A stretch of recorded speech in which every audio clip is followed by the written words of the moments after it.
Give me a little juice. Juice is actually the number one contributor to America's health problems. It is also So you're saying I should be giving my kids soda instead of juice, right? There's sparkle and bubbles in it. Yeah, Dr. Pepper is actually the wave of the future. That's why it's man. doctor. That's why it's endorsed by a doctor. What's up, everybody? Welcome to the Cat and Cloud podcast. We got a special edition today. Because Jared's not here. No. I'm just kidding. I'm sitting here with Chuck, Dun, dun, and then dun. we've got Dulce in the building. You've probably heard from Dulce before, but what might be different this time from last time is now you are fearless green coffee team leader. Fearless. Congrats on your you're a green new coffee role. Yes. Man. How does it feel? It feels, honestly, I knew you were going to ask that question. I knew it, and I was like, let's just sit with it real quick. And it felt like I was ready. It felt like I was stepping into something that I was planning my whole time. So it's been like, I've been 4 years at Cat and Cloud, 1 year during front of house. And then for 2 years, I've just been training and advancing my palate to be ready for the position. Yeah, you've kind of been in the position of like green coffee coordinator under the green coffee buyer. Yeah. And so stepping into it felt natural. Obviously, there's some things like a mindset shift that I had to go through of like, you're still a student, but you're also now a teacher, and people are expecting you to have opinions on your department. And so it's been really nice stepping into that. I got like a whole mini library now, thanks to the previous green coffee buyer. I don't know if you know him. He'll remain nameless. Nameless. I got a lot of coaching books on like how to be a boss, how to be a coach, how to give feedback. And it's just been a great... Yeah, just to carve out that little note, were there any books that you thought would be other people that are like stepping into leadership, like books that you think would be helpful for other people? Yeah, so it's kind of what you need to like. For me, I sat down with myself and I'm like, okay, what areas do I feel like not the strongest in, or not so much like, oh, I feel confident in being able to speak about this, or just like things I've had trouble with. So one of the things that I had trouble with is delivering feedback that isn't going to be nice. Not nice per se, but it's not a positive feedback session. Constructive feedback. And I've always been like, how do you say it in a way that's still constructive and moves forward, but gets my point across? And I don't really want to talk about feelings. I just want to talk about what happened, why it happened, and how can it not happen again. But How to Be a Boss, the book, don't remember who it's by. Justin it's like a little Kerr. green book. Kerr, yeah. He's got a several how to be and like how to write an email. Very practical, really practical, super practical books. Yeah. And so like I looked at the feedback section of things, and I was telling Chuck, I was like, whoa, it feels like, what's that word when feels like everyone else had this resource and you've been struggling this whole time, and now that you have the resource, you're like, wow, my life is so much easier. I feel like I can do a lot now. And so that feedback section. That's cool. This is cool. And that, yeah, definitely recommend that book. Boss. I really like that book. It's good. For everybody listening, we've mentioned it before, but it's just so practical. Like 10 things you should do, 10 things you should not do. You know, it is very clear. It's very clear, concise. It's not a heavy, heavy read. It's not a heavy read. You could read it in a day. Yeah, easily. That's cool. Nice. One of the things that I enjoyed watching with you is it was kind of this almost unspoken thing to where everybody knew you were on this path towards being this green coffee team leader, and you and Charles were working together really intentionally. Seemed like over the course of, like you said, you've been here for 4 years, but it seemed like there was a plan for about a year and a half where you're just systematically learning things and prepping to go into this job. So I'm wondering, what was the last year like for you? What were some of the big things that you learned working with Charles that make you feel like capable and confident to where like, okay, cool, like I'm here and I'm going to do a great job at this? Okay. Yeah. Well, first off, I got to give credit to Charles. over here for the planning, the structure, the future and seeing potential in me. And I think right off the bat, I was really transparent when I applied for the job of like where I want to go and the goals that I have. And then I was given that opportunity. And the way we've been structured since year 1 to year 2 has always been like, hey, like eventually you're going to be able to run this program. So what are the skills that you need to get better at so that we can get you to a place where you feel ready? And that's all. I don't know what the backstory on your intentions were, Charles, but when I was in the position the first year, it's just like, cool, learn the menu, learn what these tasting profiles are, learn what we stand for, which was easy because it was already like I was already working in the cafes. I was already in tune with the culture. And it was just developing my palate and then having that confidence to speak about the palate, form those relationships with producers. So whenever the first year we traveled together, and you can was speak it on what it. was it 2021? 21, the year after COVID. Yeah. Yep. Because I remember you telling me COVID stories of like, oh, we could have been stuck here. Yeah. They were in, I remember I was at Verve on 41st because I lived across the street from there. I was in the cafe when the whole thing was going down. You and Jared were in Honduras. Yep. And I was talking with the O'Neill guys. Yeah. And they were saying, oh, like, how's this going to impact you? And this was really early on. And I was just like, dude, it's nothing. Like, You're this like, is this is Chuck going to might boil be over. stuck in Guatemala I don't for care. a couple of years. I was like, yeah, He'll work remote. It'll be like all Jared right. and Charles are in Honduras. They're like, you need to get them home now. I was like, nah, they're fine. He's like, no, they're going to get stuck there. Yeah. Made it out. That's crazy because some people did get stuck. Yeah. Like, Yeah. We heard a I story think of you a snuck guy. in by a couple days before they Yeah, really started yeah. locking down travel. Like, if Yeah. you were there the next week, it could have been a pain in the ass. Yeah, 100%. I was Yeah. the last person. Me and Evan's brother from Vertigo. Like we were the Ryan. We were the last people that visited Luis Pedro and Melanie in Guatemala. Like we were the last ones there until COVID cut it off, and we were like the last ones out. Yeah. wow. Yeah. Yeah. I mean, looking back at it, it seems like even going just a year after that is fast turnaround for Origin travel. So where did you go? First time, I didn't go anywhere because I was late. Second time, You made it. I made it. I made made it? I made it the day of. Yeah. First time was Mexico. So we that were was right. exploring that part of the world. I know Yep. how ironic. But yeah, so Mexico is the very first origin, and then from there we went to Honduras right after. We didn't do Guatemala. We didn't do Guatemala. Okay. No, that was a few months later. Yeah. And so to answer your question of what the first year was like, it was just kind of learning what is the program that Cat and Cloud has set forth for the green coffee department.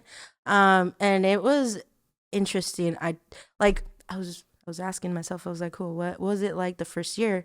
And it felt, because I had no prior experience to green buying, I was like, holy smokes, I'm getting this giant opportunity, this big girl job, and I feel like I am a child.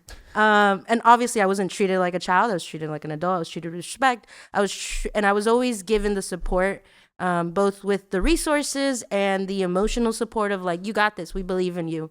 And so, yeah, it was just learning everything. Second year was more like, cool, learn on your own because you're going to be on your own, obviously with support and still like a Yeah, big it's like support. you have the foundation. Yep. And like, go to an origin trip on your own and like see what that is like and see what you learn from it, right? Yep. And then one of the things was like having consistent mentorship time out of the day, out of the busy days, to get to our goals of like, you want to be a green buyer. So it's just like every month we would have our one-on-ones and we would share personal and business goals of like how to move forward. And I think that really helped. Like the first year, the second year, I kind of knew what was expected, and it was just like refining how I do the things that I do so that when that new position comes and those other responsibilities come, I'm able to hold them and give it its full attention instead of feeling overwhelmed.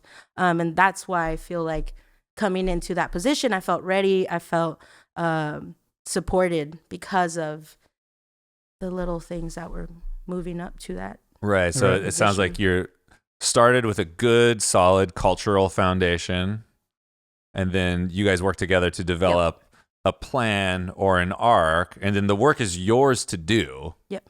With support from Charles, and Yep. you have monthly meetups to ensure that everything's on track. And, That's exactly what it is. And just to make it clear, he wasn't holding my hand for any of it. Right. He was just like, this is what's the expectation. This is what I want you to get done. This is the timeline on which I want you to get done. This is how. And he didn't tell me how he did it until after I struggled and tried. Then he'd be like, well, this is what I do that can help you. And I'm like, oh, that's cool. I can apply that with the current thing that I do or revamp it. And so it was very much like a learn as you fall, but he didn't let me fall on my face kind of situation, which thank you. And now, third year, it's more like, cool, you're on your own. You walk on your own. So the feedback that you get is just like, you won't get it from Chuck anymore. You'll get it from every department, or you'll see it in when you're planning.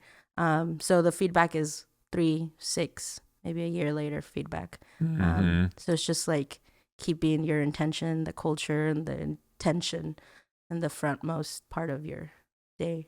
Yeah, and I will say it's like, dude, Dulce, it's like I could see the potential in you, and like you work incredibly hard and you are incredibly motivated to achieve the things that you want to achieve. And it's like I could see that, and it's like that is one of the things from my point of view as like a leader working with someone to train and support and help grow somebody. It's like that's one of like the prerequisites for me to really deep dive into someone, is to like see how hard you work and how motivated you are. And it's like, cool, once I see that somebody has that, it's like you've worked so hard over the past 2 years to get where you are, and it's like that's a credit to you and how you work. And I've mentioned this before, like your work ethic, and it's like that's part of what makes it successful.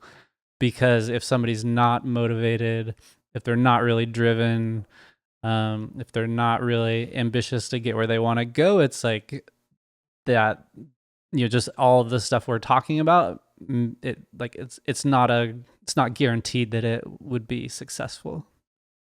Yeah. What's it like stepping into a role like this and then interfacing with people who have a ton of experience? So I think you're working with Mark a lot, who's just been a barista for a long time, really talented. You're working with the roastery team, and you're menu planning, but you're also dialing in flavor profiles, making sure the coffees are optimized, and what you're buying is being presented to the guest and to our wholesale partners in the way that it is intended. What is that process like? What is that process like on how we do it, or like how did it? I'm less functionally, but how did it feel stepping into that role? Like from my perspective, a green coffee buying position, like if you're a green coffee team leader, that's a big job.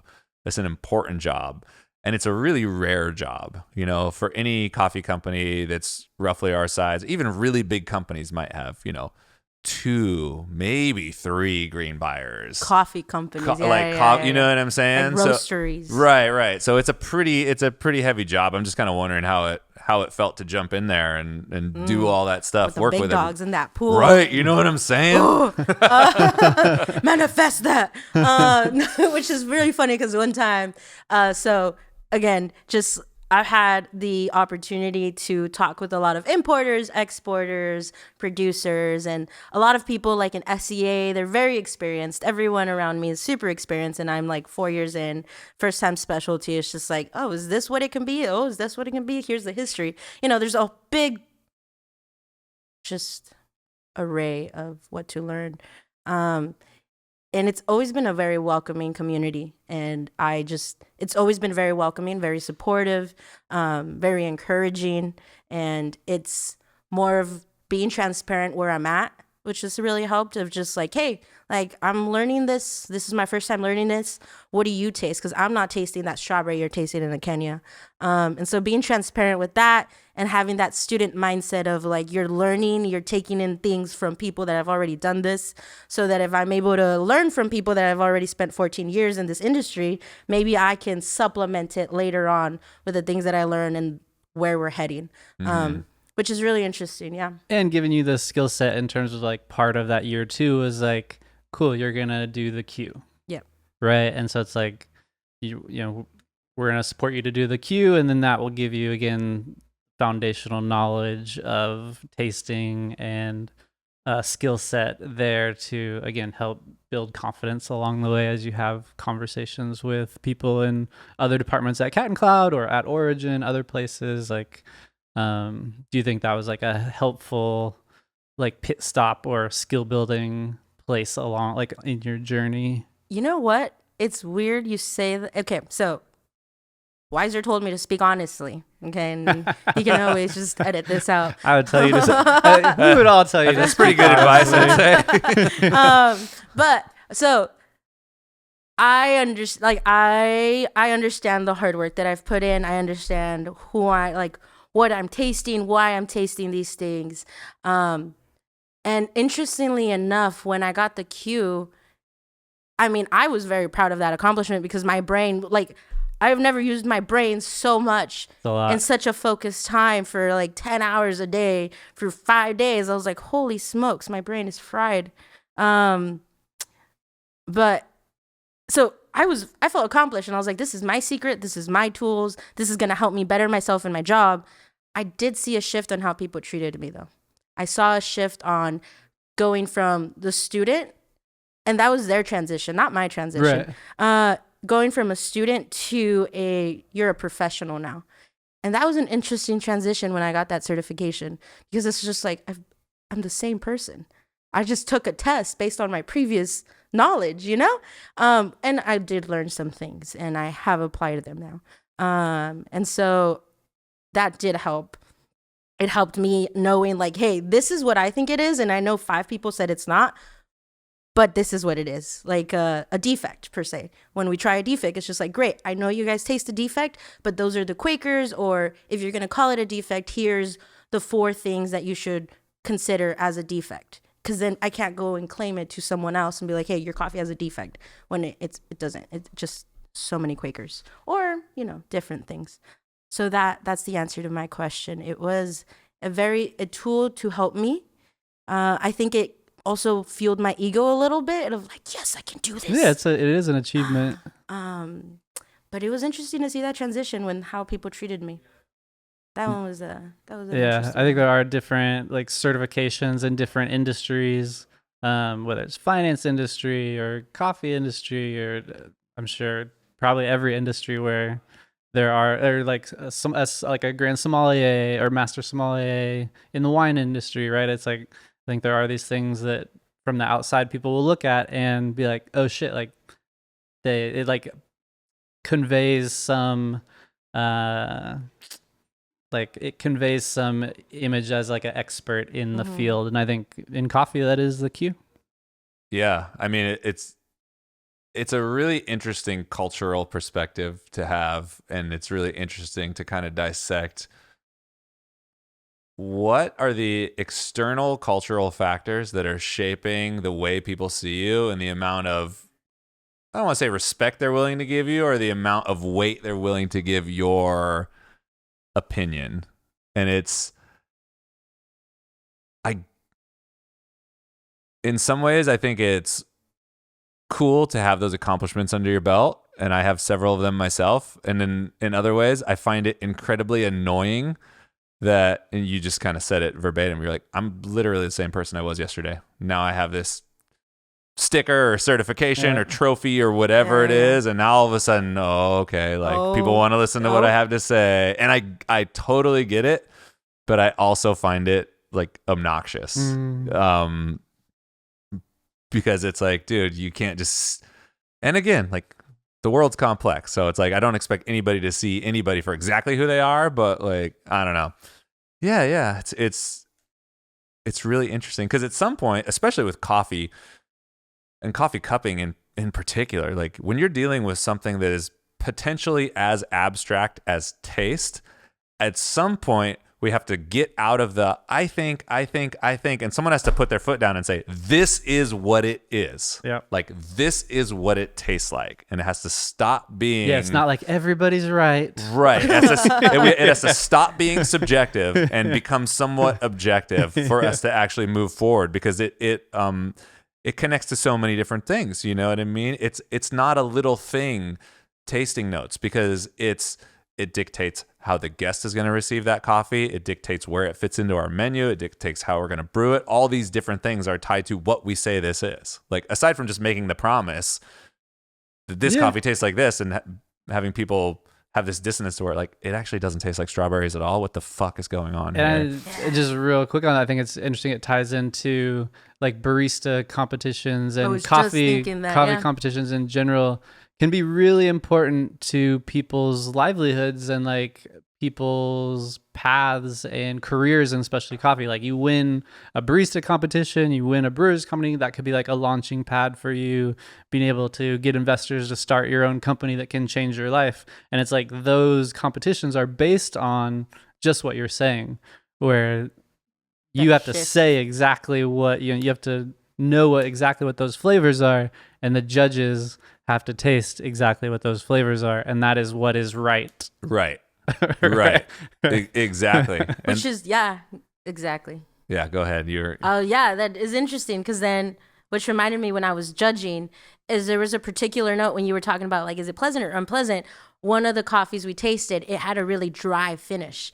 And normally I'd be like, yo, this is dry. Like, I'm not a fan. They said a white wine Chardonnay dry, and I'm like, oh, this is elegant. This is classy. I taste that. Yeah. They were like owning the dryness. Yeah, right? And so that's interesting. That's why I related it to it. Do you wanna swing down that path of, like, you just came back from judging in North Carolina in Raleigh in Red and Black. Do you want Red and Black and White. I'm so sorry. I know the company. How dare you? Do you want to talk a little bit about what that experience was like? And anybody else out there that's like thinking about judging or value 1,000%. that comes from it? Yeah. I don't know what it was like when you were competing. Yeah, I'm gonna staying with that. Competing. Yeah, the environment. It was my first time in there. Very welcoming, very open. It was a mix of everyone in the supply chain. And it was so last year I did cup tasters, so I didn't do any judging. Mm-hmm. So seeing the competitor side, seeing their perspective, seeing how they're like trying to move forward and like expand their programs or expand their skills. A lot of Chris Baca came up. It's like, oh my God, Chris Baca, I watched his videos. This is how I got here. And then the judging side, it was more like, we're all here to find the star in this competition. Because it was and just to clarify, so you were judging the East qualifying barista competition? Regionals? Yeah. Yep. The East Coast one. Yeah, like you said, we're all here to find, the star. The representative for the United States. Yeah. And when they said that, they're like, and they were like, we're going to give you really hard feedback on how you talk about your coffee.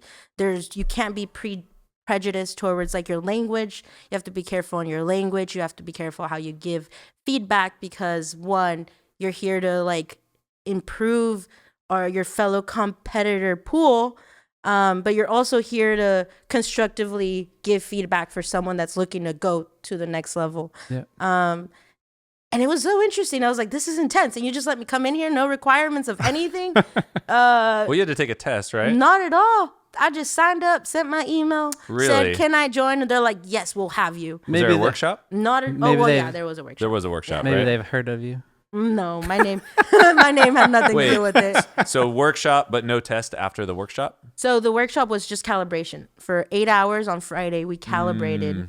And then they sent us worksheets to read prior, which are very helpful, because that way you kind of know what you're talking about and you're not like just blindly into this full throttle milk evaluation, espresso evaluation, tech evaluation. It was interesting. It was, you have questions. I was just going to comment on when I was competing, because I flip-flopped a couple years where I competed one year and judged the next year. So I judged a couple times.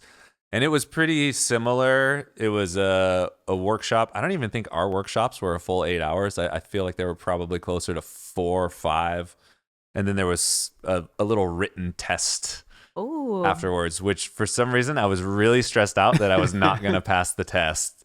And I'm just like sweating. I'm like, what if I'm not as smart as I think I am? Like what if even though that I've won a barista competition, I can't actually pass this judge's test? But it is interesting. Well, I have a lot of thoughts on that. You the go. Judging? Yeah. I mean, some of my thoughts are maybe not practical. I really think judges should be paid. Okay. I really think that there should be a pool of judges who are evaluated more deeply. So it's like if you had if you had a bunch of people who are almost pre-qualified to be judges in whatever way we want to pre-qualify people, and there's a pool of judges around the country who are maybe on some sort of really small retainer or get paid for their service while they're at those things, I think it increases the caliber of the judges and elevates like the cultural status of the competition. Yeah. Because it's really interesting that you can sign up, go to a workshop, and just be a judge. Yeah.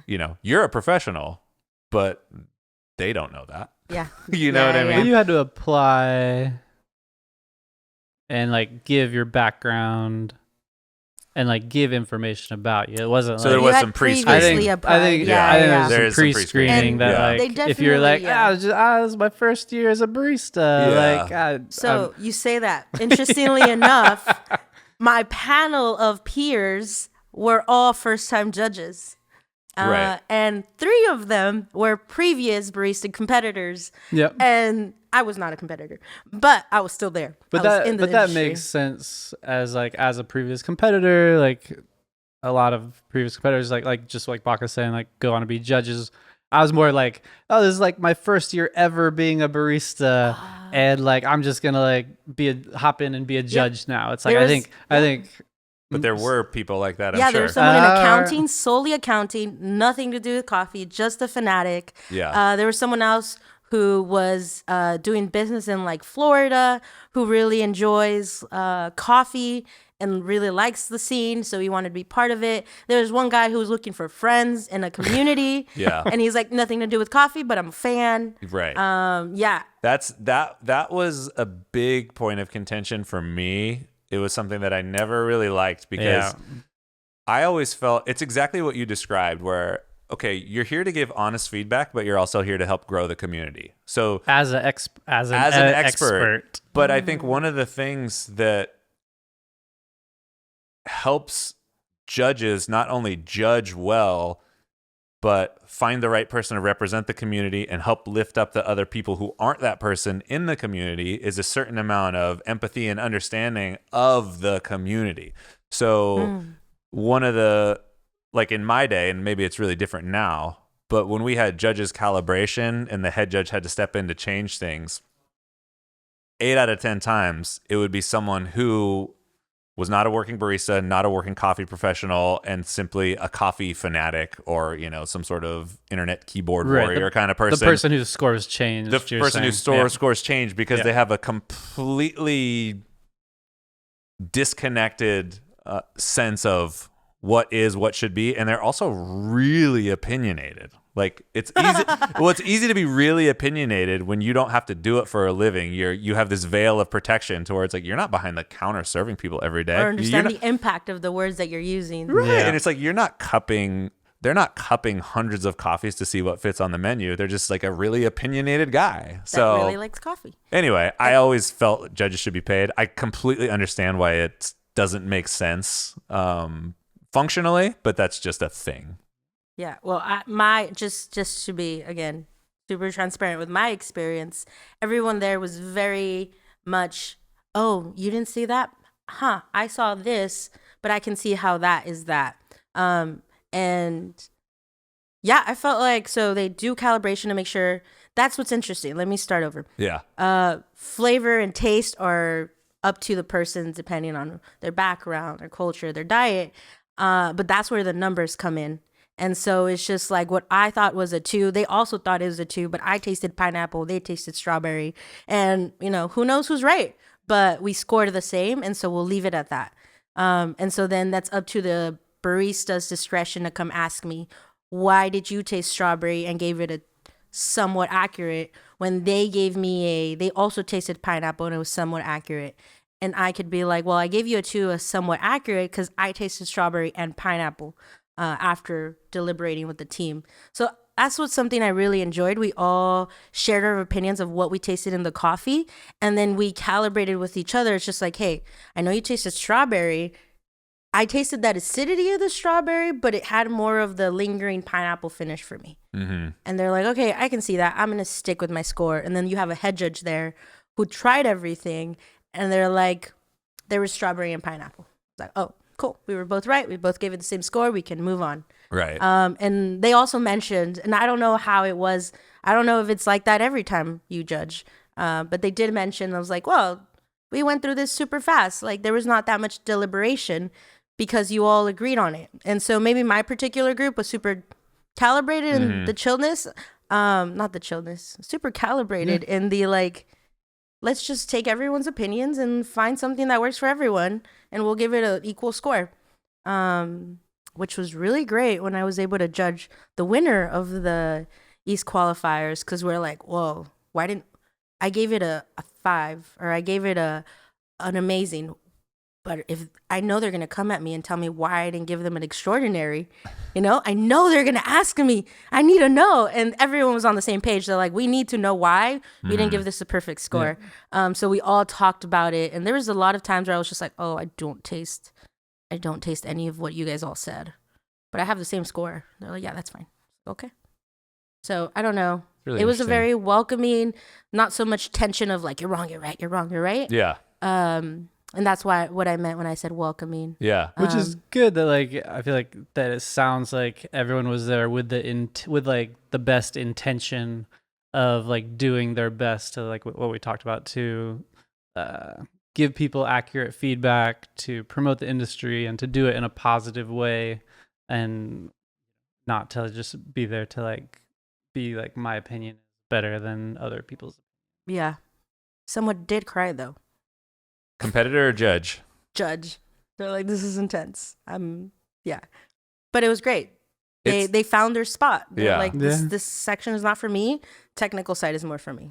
Oh, okay, yeah. And so it's just like kind of being honest with yourself of like, where should you go? Yeah, sensory judge is really challenging. Technical is much more cut and dry. Yeah. Which, Did they do this? Did they not do this? A lot of yes, no's, like this happened, that happened. Yeah. Yeah. Judging is hard. I found it very challenging. And especially being a competitor, I know how much work people put into doing what they're doing. Right. So I felt a lot of pressure to pay as much attention as I could and honor the time, not only that they put in right there, but all the prep time beforehand.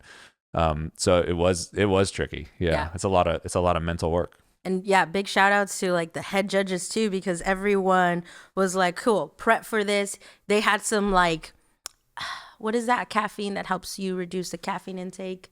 It's like a theanine? Theanine? I don't know. Maybe? I don't know. I'm learning right now. Anyway. You tell me. Oh, see, factual checks. That's not on my list. We were supposed to talk about Colombia. I don't know where I was going with that. That's okay. Well, I mean, we can hard segue. We were talking about judging, but actually the week before you were judging. Not even the week, the day before. Day before you were judging. You had a busy November, Dulce. The day before you were judging, you came back from Colombia and a buying trip. See. Do you want to talk a little bit about that? Yeah, I would love to. I went to Colombia from November 5th through the 12th. And from the 5th through the 10th, I was in Pescador, Caldón, Cauca. So it's a region in Cauca, close to Valle de Cauca, but they're separate, what I learned. And then after my trip there, I went over to Nariño for the remaining time. And so I got 2 different parts of Colombia, which were really great. One, in Nariño, we've established a relationship with them. We've worked with Carmen Rubiela Canchala for about 5 years now, and we're starting to integrate her into the Best Friends program. And so I was able to take Jorge Mikey, who runs the back of house. He runs the kitchen. He runs the kitchen. Swift Cafe. Yep, right? yep. All that organization, all that consistency. That's that. That's him. That's them. That's Sophia and him. And so, yeah, I went to Caldón, or Pescador Caldón, and that was the first initiation of a relationship. So it was like first initiate. And I told Jorge, I was like, you're going to see what it's like forming a relationship, and then you're going to see what it's like having that relationship. Yeah. And you also, after going to the trip, you got to see what it's like to have someone established, second generation farm, and then seeing someone who, this is the first generation. They've worked in coffee for generations, and they're sustainably keeping their farm, moving it forward, but at a washed process. Nothing. Yeah, and at maybe like at more of a smallholder level of like, not a huge like finca being passed down to someone, but like just more of the business of coffee maybe being passed down in Carmen's case. Yeah, right? not exactly the lots or anything. Yeah. And so that was an interesting thing to see. We went to Pescador Cauca, and there, like the first day, we had a little tour of the city, kind of what the culture is like, what the people eat. There were some nice fruits there. And then the second day, so we stayed the whole time. We stayed with the producers there at Patio Bonito, and we stayed there for 4 days, from day to night. We were there all day, and we did a lot of things. She had like a whole plan set up. So Patio Bonito is their identity, and the family that runs it is like Paula, Carlos Trujillo, which we've had their pink bourbon from last year in January, and then Angelica, the manager there, her mom of Paula and of her husband of Carlos. And so they hosted us for 4 days, which was great because I was like, oh, I just finished hosting Damien. Now it's my turn to sit here and be hosted. When they treated us really well. They had a whole plan, a whole structure. So first day, we kind of talked about the identity of Patio Bonito, and who they are, what they represent, the 4 pillars they represent in their coffee, of like keeping coffee tasting the way coffee tastes. As in, like, if it's a natural, it still has those distinct wash characteristics, but it's also natural, and it also has that fruit. It's got like the terroir, right? That they're like representing the terroir. Yeah, nothing too much. They're not fans of co-ferment, but they understand, that that's where the market is going, and that certain parts of the world really request it, and other parts, you get a really good price for them. So we went to there. So the first day, it was really nice. She sat us down. We saw she had a whole presentation of their identity, who they are, how many varieties, what they stand for, the process, their pricing, who they work with, everything. It was super transparent. It was really cool. I mean, there's so much. I can go on and on and on and on and on. I'm kind of curious about the different producers' view on the co-fermentation stuff. It seems like they're not really into it. So they're making a conscious decision to, embrace the terroir of where the coffee's coming from. And then how are they thinking about the percentage of the market that's going towards those things? Like, is there pressure for everybody to do it? What are you seeing on that? So I got to side of things. That specific Patio Bonito specifically, because they're so strong on their identity, it doesn't seem like a good, like a cultural fit for them. They're like, it's great, we respect that. They also are very sketchy about their processes. But also not them. And also they grow small amounts of very high-end varieties as well. They have 12 varieties. So it's like where some people I feel like some producers may embrace the co-ferment and the higher pricing that comes along with it. Here, it's like they're still doing really highly scientific processing with really unique varietals that afford them a higher price. Right. So if you're thinking in terms of like a market like unique proposition. Like they're really selling those unique varietals and not the co-fermentation processing method. What are some of the varietals that they're doing? What let are me we tell you. Let's go. What are we gonna get? They first started off with pink bourbon. Classic. Then they went over to a geisha. That was a second variety, special variety. Then they went to a whoosh whoosh. And then they went with a típica, which, side note, I got to see their oldest típica, which was like 20 years old and a huge tree. I was like, wow, this is a tree. And then it was Pacamara, Bourbon, Java, Ají Bourbon, which was Wait, like what? Ají Bourbon, like chili Bourbon. Huh. So basically it's called Ají Bourbon because it has a distinct chili taste. So you know that, yeah. Can you tell from looking at the cherry? Does it look like a lot different than like a red Bourbon? Or No, it's just in the cup. You notice it's just in the cup. Never heard of that before. Yeah. A cherry Bourbon. Damn. Chuck has his thoughts. Oh, and then we have, I don't know if you've heard of this variety. It's called Lorena. Lorena. Basically, it's a very, very minimally caffeinated coffee. And these shrubs grow like 2 feet tall. Really? Yeah. Little tiny plant? A little tiny plant. It's supposed to be a sub for decaf without it being processed. How did they develop that plant? It became, so that coffee, someone gave her the seeds. Don't know where the seeds came from. Secrets. Yeah. But they grew it. And she's like, some buyer requested that they were going to buy it. And so she kind of goes and like, what does the buyer want? What market am I trying to go into? And one of them specifically requested Lorena. And it produces very little. She has maybe like 3 rows of 150 plants. They're already giving cherries. Yeah. She just tried it, see how it's gonna do. This is the first year. She hasn't sold it yet.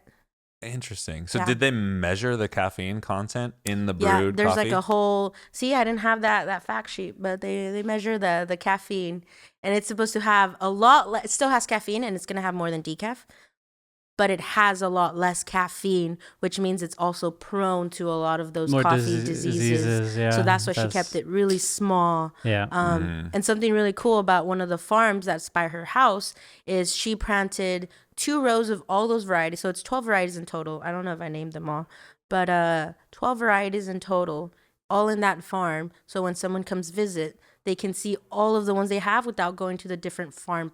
Oh, cool. areas. So it's like a little nursery. Yeah. Yeah. But they're all full plants. And they Yeah. all give coffee. Yeah. Right. And It's like so, an amusement park. like an amusement. Yeah, I just think that's smart, right? Because it can take so much time to go miles down the road to this farm and this farm or this, different farms, different plots. So I think that's a great idea was that she has got the space for that. Is she the only person growing that, or are there more people growing that? Yeah. That I know of, it was only her. So I only talked to her. And then, That's cool. I'm really curious. it was, I'm interested to try it. It's going to be a really high priced coffee. But What maybe it did could we be the buy? next one. We bought, we bought the whoosh whoosh. Whoosh, Which will be like a reserve It offering. is going to be a reserve offering next year. in 2025. Yep. Yes, sir. Whoosh Whoosh Natural for its flavor. I'm really excited for you guys to try it. I'm excited.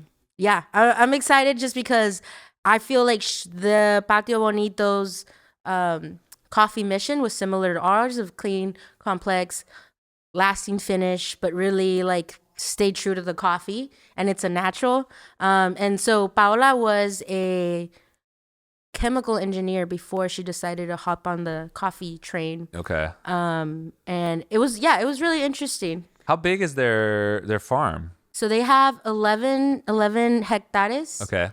9 of them are for coffee, and 2 of them are conservation for just the natural habitat. And there's like a spring where water grows naturally. No way. Well, That's really they cool. protect that. And then we'll also have the Typica. We will have the typical Yeah, washed, which which will when I be- cupped it, I thought it was like, oh my God, is this the pink bourbon we had last year where we weren't sure if it was washed or natural? But it was not. It was typica washed. Did you taste the Pacamara? I did taste the Pacamara. Blanca's got a soft spot I got for a the really, really Pacamara. big Pacamara fan over here. I saw it. It was great. It was natural. You would have enjoyed it. You probably wouldn't have thought it was a natural, but it was still really good. That sounds good to me. Yeah. It'd be cool to get together some weird buying group and buy enough coffee from, because we can't buy one of every variety right from any particular farm, but it'd be cool to put together a little buying group where everybody buys a few bags, and then we have some sort of, you know, variety sample pack from one farm where it's just like, you know what I mean? It's like tiny bags of it's like or like a case, like you open up a little, like a box, and there's these little like a spring advent calendar. Exactly. Well, Onyx did like an advent, like actually did the advent calendar, but even just, you know, 8 varieties from one farm, like that'd be really kind of cool. Yeah, I'd be in cool. for that. I'd spend $150 on it. It's gonna go back to $200 for sure be an elevated, you know what I mean, experience. Anyway, sidebar. No, that's all right. What so I go to then, like, how do you approach, you know, starting, because that was the first time we've had coffee from there before, but it was the first time visiting and developing a relationship with them, you know, versus, you know, how would you compare and contrast that with like going to see Carmen afterwards?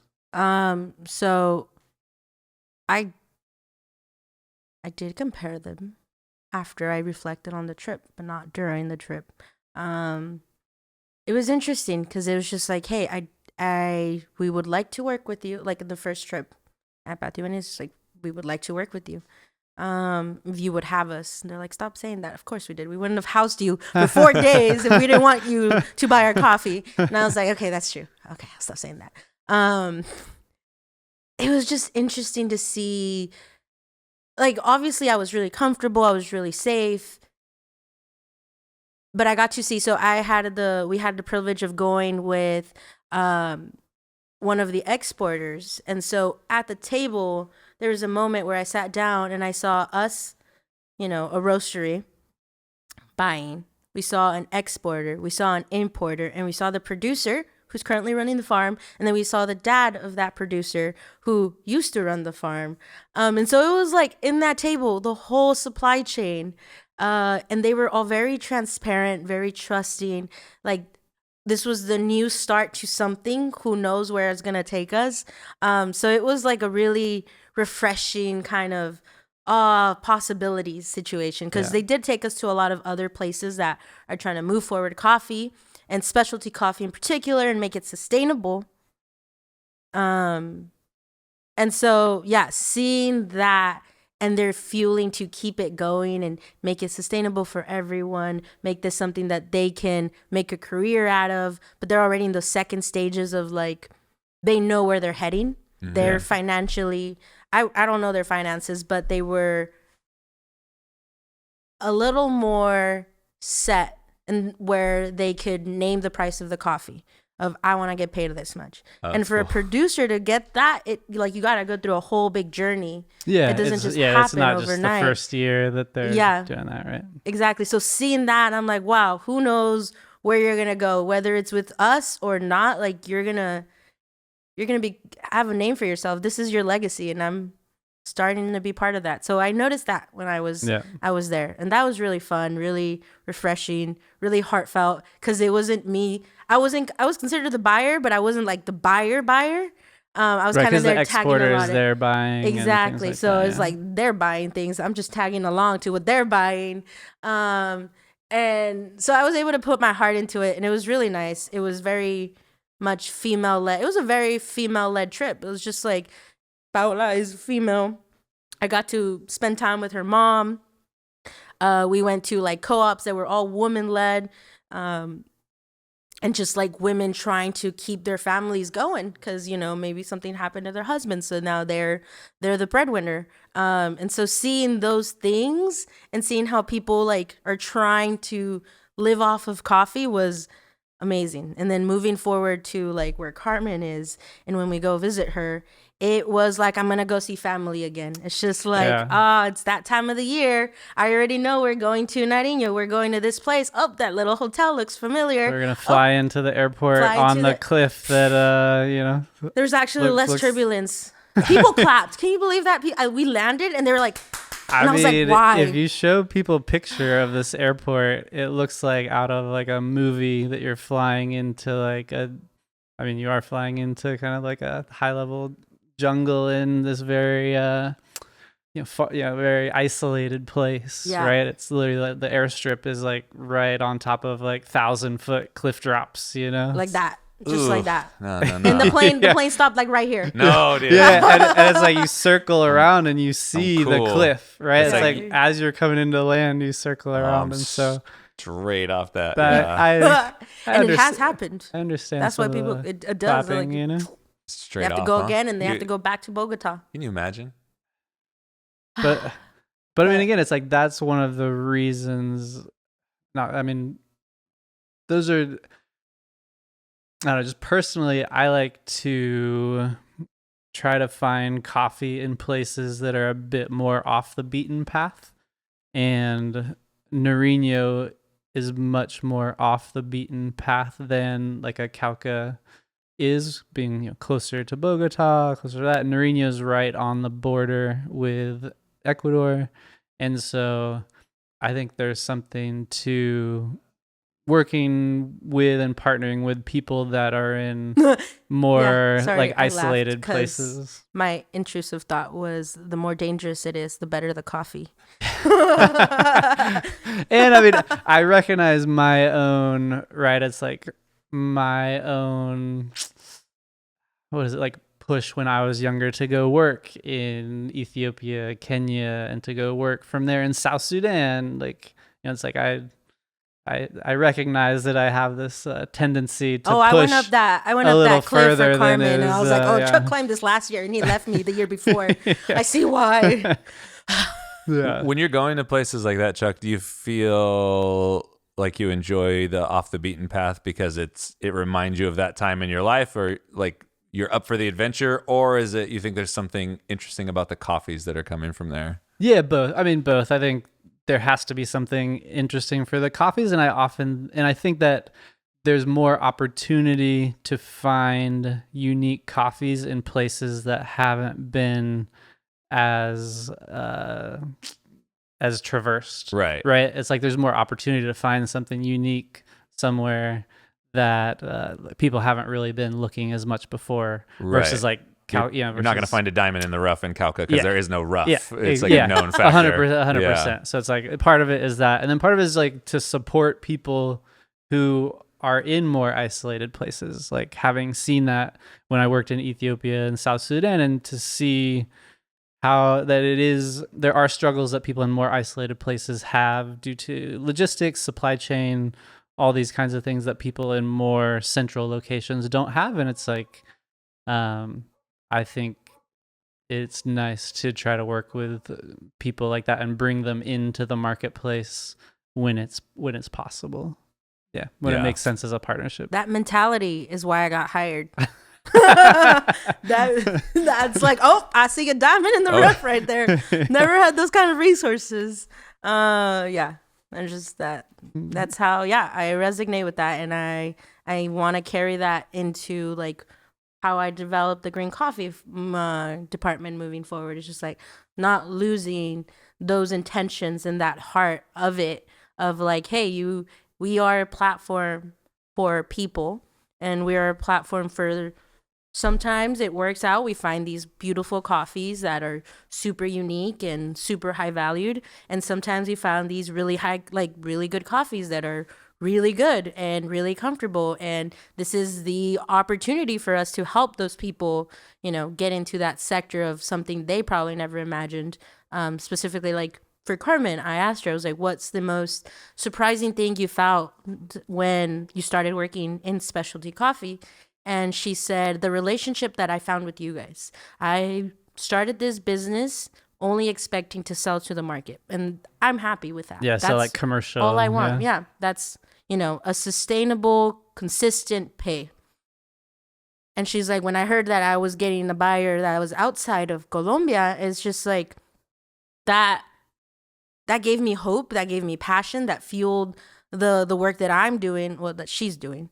And so that opportunity wouldn't have happened if we only focused in Huila, we only focused in Cauca, or, different parts that are more centralized with production.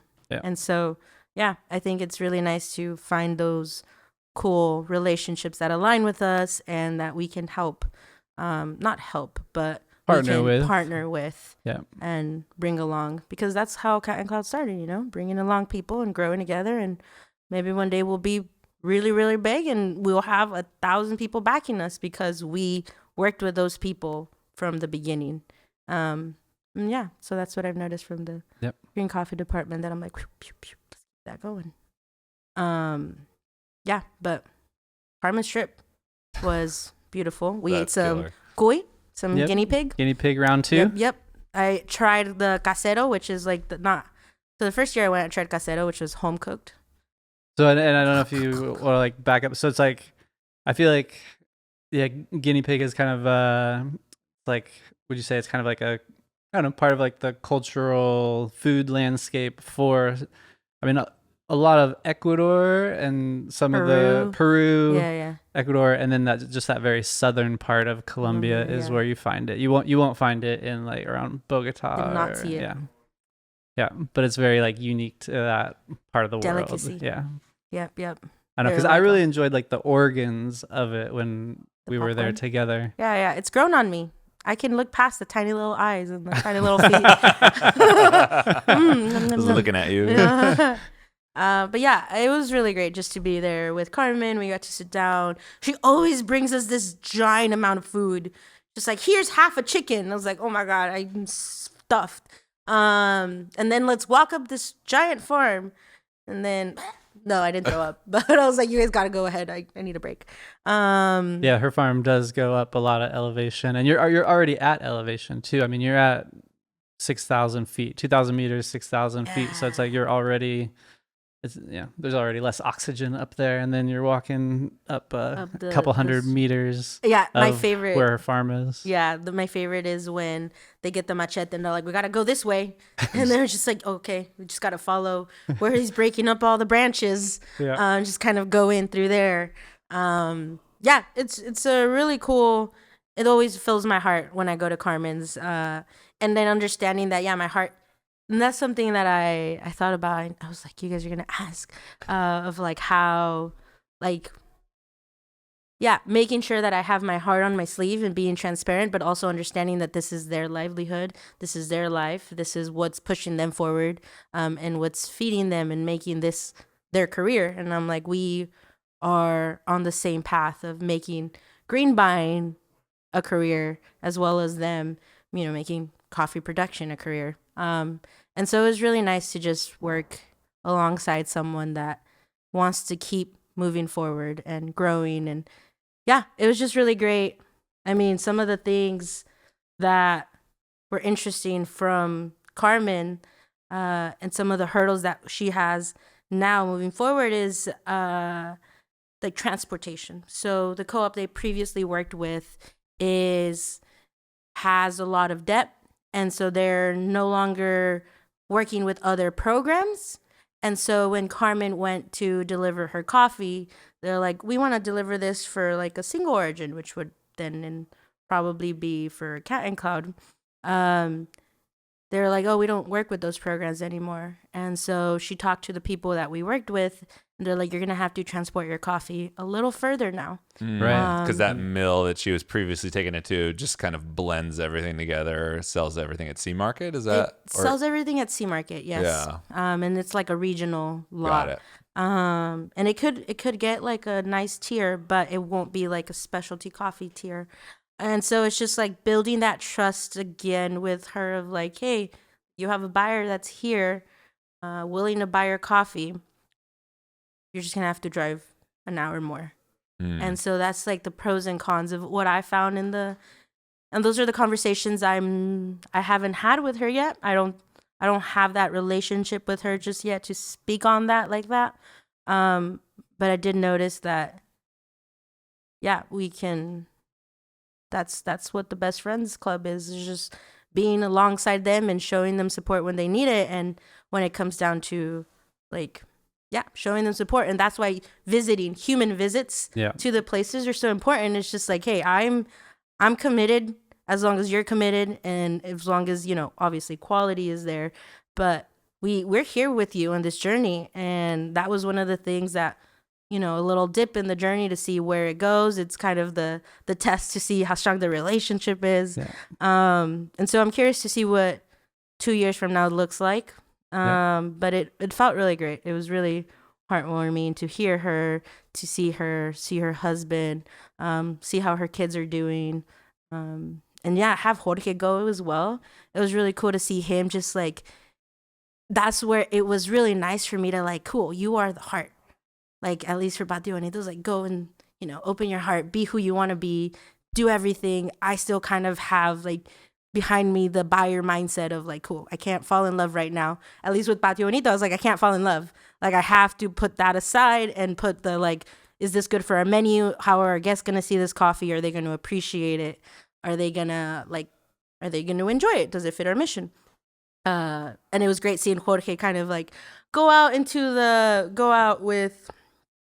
the house, taste all the herbs, kind of fuel his passion for the kitchen and flavor combinations. I'm like, oh, I want to do that, but I got to stay here and rate. I got to stay here and have these business conversations. And so it's been an overall really great opportunity to be part of this journey for Cat and Cloud. And it's been a great time to see how we develop the best friends for the future, how it's currently going, what we're going to taste.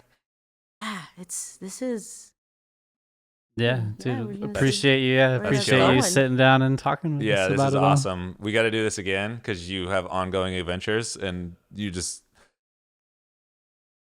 I'm learning stuff, so this is great. You have like a wealth of knowledge that I think a lot of people find really, really interesting and is just core to the things that we do here. So that's super rad. So super stoked. And then since we're on the podcast, I want to say thank you to everybody out there because instead of running a sale for Black Friday, we did between Black Friday and Cyber Monday, like opened up all the coffees on our menu to have the Best Friends Club donation. So it's like everything we sold in our online store, we got $1 from each pound donated to Best Friends Club, and a lot of you showed up, and that's super awesome. It's a really cool way to supercharge one of these deep-seated core initiatives, and so I just want to say thank you to everybody out in the world there. Thank you. Same. Yeah. And Thank you, it means a lot to the people who grow this coffee. It means a lot to us as an organization. We appreciate you. And then, yeah, man, this is great. Yeah. We'll see y'all soon. Take care. Au revoir. Hey everyone, that's the podcast for the week. Thanks so much for listening. If you heard something that inspired you, let us know, or tell a friend. These are the types of connections that are the most important to us and that we seek to create every day. If there's something you heard and you want to know more about, send us an email to podcast@catandcloud.com or head to our website, catandcloud.com/podcast, and let us know. While you're on our site, check out everything we have to offer. Dive deep into one of our single origin coffees or pick up a little treat for yourself. We have something for everyone, so check it out. Also, find us in the usual places, YouTube, Instagram. We're always there sharing amazing things. All right, that's it. Thanks everyone for being awesome. We'll be back next week.